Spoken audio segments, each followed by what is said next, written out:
आदाब नमस्कार, मैं शाहिद उमर। स्वागत है आप सभी का सियासत टीवी के साउथ इंडिया एक्सप्रेस में। आइए देखते हैं मुख्य खबरें। बीआरएस एमएलसी के कविता को पार्टी से निलंबित किए जाने के बाद भाजपा सांसद कोंडा विश्वेश्वर रेड्डी ने कहा कि सबसे पहले कविता को हाल ही में पार्टी से निकाला गया था, लेकिन मुझे अंदर की कहानी पता है। उन्हें 6 साल पहले ही पार्टी से निकाल दिया गया था। उन्हें यहाँ कुछ भी न करने के लिए कहा गया था। सभी परियोजनाएं केसीआर के लिए आरक्षित हैं और सभी रियल एस्टेट सौदे उनके बेटे केटीआर रामाराव के लिए आरक्षित हैं। इसलिए वह दिल्ली गई और 100 करोड़ के एक छोटे से घोटाले में शामिल हो गई, जिसमें वो पकड़ी भी गई। लोग भ्रष्ट पारिवारिक शासन से बदलाव चाहते थे। क्या आपको लगता है कि हम कभी ऐसे दागी व्यक्ति को स्वीकार करेंगे? और अगर किसी ने गलती से ऐसा किया तो तेलंगाना में हमारा कोई भविष्य भी नहीं रहेगा। लेकिन मुझे विश्वास है कि वो अपनी पार्टी शुरू करने जा रही हैं। मोहम्मद अजहरुद्दीन के दौड़ से बाहर होने के बाद सभी की निगाहें तेलंगाना में कांग्रेस नेतृत्व पर है कि आगामी जुबली हिल्स उपचुनाव के लिए पार्टी का उम्मीदवार कौन होगा। हालांकि अभी तक आधिकारिक तौर पर किसी घोषणा नहीं की गई है, लेकिन संभावित उम्मीदवारों के रूप में कांग्रेस नेता जी रंजीत रेड्डी और नवीन यादव के नाम फिलहाल चर्चा में है। तेलंगाना प्रदेश कांग्रेस कमेटी के एक वरिष्ठ नेता ने कहा कि सीट निर्वाचन क्षेत्र के एक स्थानीय व्यक्ति को दी जाएगी और नवीन यादव और पूर्व सांसद रंजीत रेड्डी मजबूत उम्मीदवार के रूप में उभरे हैं। हालांकि कुछ अटकलें थी कि फिरोज खान भी एक विकल्प हो सकते हैं। उनकी उम्मीदवारी ऑल इंडिया मजलिस इत्तेहादुल मुस्लिमीन को पसंद नहीं आएगी, जो तेलंगाना में सत्तारूढ़ कांग्रेस का समर्थन करने जा रही है। 2023 के विधानसभा चुनाव में फिरोज खान नामपल्ली सीट पर एआईएमआईएम के माजिद हुसैन से सिर्फ 2000 से अधिक वोटों से हार गए। टीपीसीसी नेता ने बताया कि वह एक अच्छा विकल्प होंगे, लेकिन एमआईएम निश्चित रूप से उनका समर्थन नहीं करेगी। नवीन यादव से अधिक रंजीत रेड्डी भी एक अच्छे उम्मीदवार हैं, क्योंकि वह स्थानीय है और आर्थिक रूप से मजबूत है। लेकिन यह देखना होगा कि आलाकमान किसे चुनता है। जीएसटी रिफॉर्म्स पर केंद्रीय मंत्री जी किशन रेड्डी ने कहा कि जीएसटी में पहले 4 स्लैब थे, लेकिन अब इसे घटाकर 2 कर दिया गया है। वह जीवन जीने में आसानी, व्यापार करने में आसानी को ध्यान में रखते हुए किया गया है। लोगों को आने वाले समय में क्रांतिकारी सुधारों में बहुत लाभ होगा, जिसके तहत कोयले पर कर में भी कमी की गई है। आज अगर दुनिया में कोई तेजी से बढ़ती अर्थव्यवस्था है तो वह भारत है। हम एक विकसित भारत की ओर आगे बढ़ रहे हैं।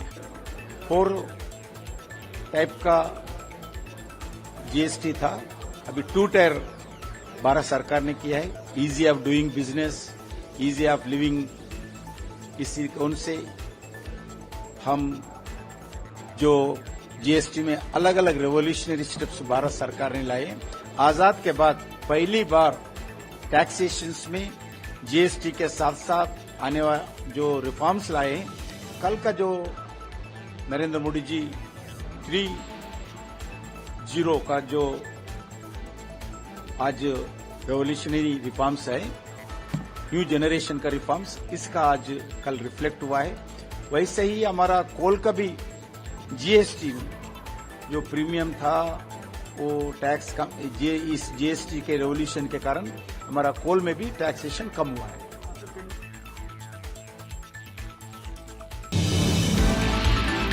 केंद्र के यह कहने पर कि जीएसटी सुधारों से खपत बढ़ेगी, वही एमआईएम प्रमुख असदुद्दीन ओवैसी ने कहा कि पिछले 11 वर्षों में हमने जो भी बयानबाजी और संवाद देखा है, उससे आम आदमी को कोई भी मदद नहीं मिली है।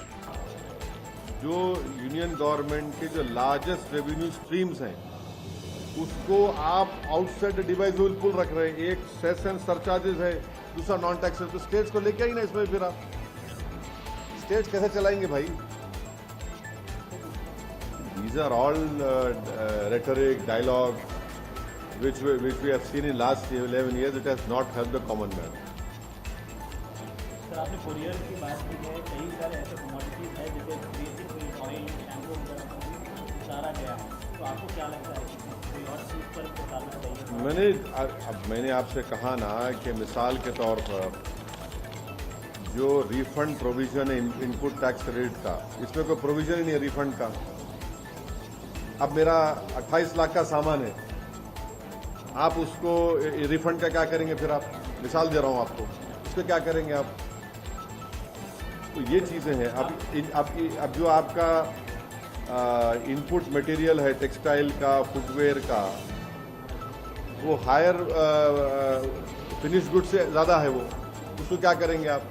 तो ये सब चीज़ें हैं जिसका सरकार को गौर करना चाहिए था। अब देखते हैं क्या होगा। अब वो ओवरऑल क्या जा रहा है? स्कूल के समय सोते हुए पकड़े जाने के बाद तेलंगाना के आसिफाबाद में एक सरकारी स्कूल के एक शिक्षक को निलंबित कर दिया गया है। वह कथित तौर पर नशे में था। क्लासरूम में फर्श पर सोते हुए एक वीडियो सोशल मीडिया पर तेजी से वायरल हो गया। जिला आदिवासी कल्याण विभाग की उप निदेशक रमा देवी के अनुसार स्थानीय लोगों द्वारा विलास को रंगे हाथों सोते हुए पकड़े जाने के बाद निलंबन आदेश जारी किया गया था। जीएसटी रिफॉर्म्स पर बीजेपी नेता प्रकाश रेड्डी ने कहा कि जीएसटी को कम करने के लिए हम पीएम और वित्त मंत्री को धन्यवाद देते हैं। अधिकांश उत्पाद गरीबों और निम्न मध्यम वर्ग द्वारा उपयोग किए जाते थे। अब 4 जीएसटी स्लैब के बजाय 2 जीएसटी स्लैब है। अधिकांश उत्पाद विशेष रूप से खाद्य पदार्थ, चाहे वे पैक किए गए हों या खुले हों, उन सब पर अब जीएसटी की शून्य दर है। यहाँ तक कि आवश्यक दवाओं पर भी जीएसटी घटाकर 5% कर दिया गया है। देश के लोग इसका स्वागत कर रहे हैं, लेकिन दुर्भाग्य से विपक्षी दल के नेता अलग अलग टिप्पणी कर रहे हैं।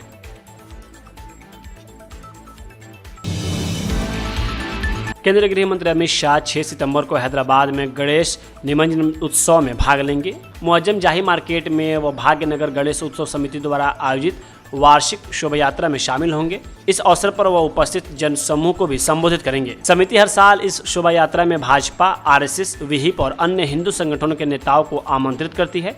यह पहली बार है जब केंद्रीय गृह मंत्री इस वार्षिक कार्यक्रम में भाग लेंगे। तेलंगाना भाजपा के अनुसार अमित शाह 6 सितंबर को दोपहर 1:10 पर हैदराबाद पहुंचेंगे। विशेष विमान से बेगमपेट हवाई अड्डे पर उतरने के बाद वह आईटीसी काकतीय होटल पहुंचेंगे, जहां वह राज्य के भाजपा नेताओं से मुलाकात करेंगे। वह राज्य के नवीनतम राजनीतिक हालात पर चर्चा करेंगे और राज्य में आगामी स्थानीय निकाय चुनाव के लिए पार्टी की तैयारियों की भी समीक्षा करेंगे। 1 घंटे की इस बैठक में तेलंगाना में पार्टी को मजबूत करने से संबंधित मुद्दों पर भी चर्चा होने की संभावना है। केंद्रीय गृह मंत्री भाग्यनगर गणेश उत्सव समिति द्वारा आयोजित 46 वर्षों की यात्रा पर आयोजित फोटो प्रदर्शनी का अवलोकन करेंगे। यह कार्यक्रम इसी स्तर पर आयोजित किया जाएगा।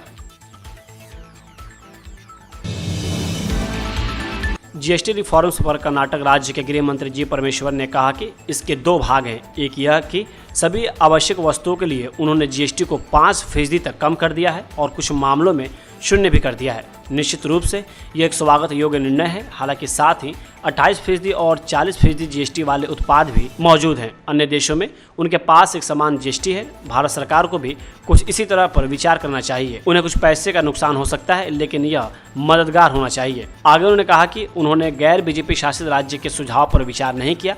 इस तरह की चीज़ों में आपको पूरे देश को दिखना होगा। हमें साथ मिलकर बढ़ना होगा।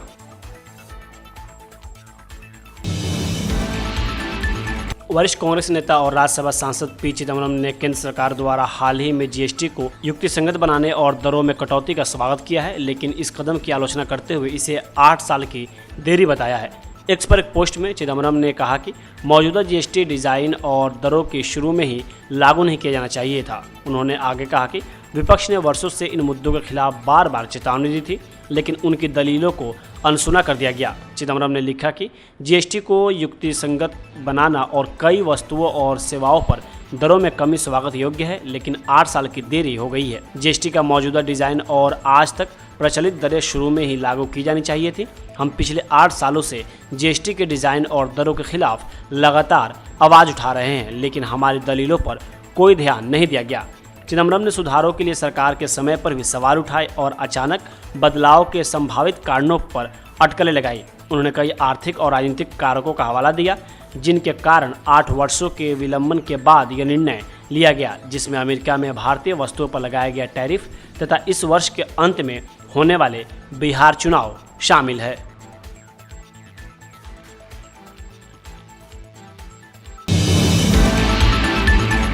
साउथ इंडिया एक्सप्रेस यहीं होता है समाप्त। मुझे दे अब इजाज़त। बाकी खबरों के लिए बने रहें सियासत टीवी के साथ।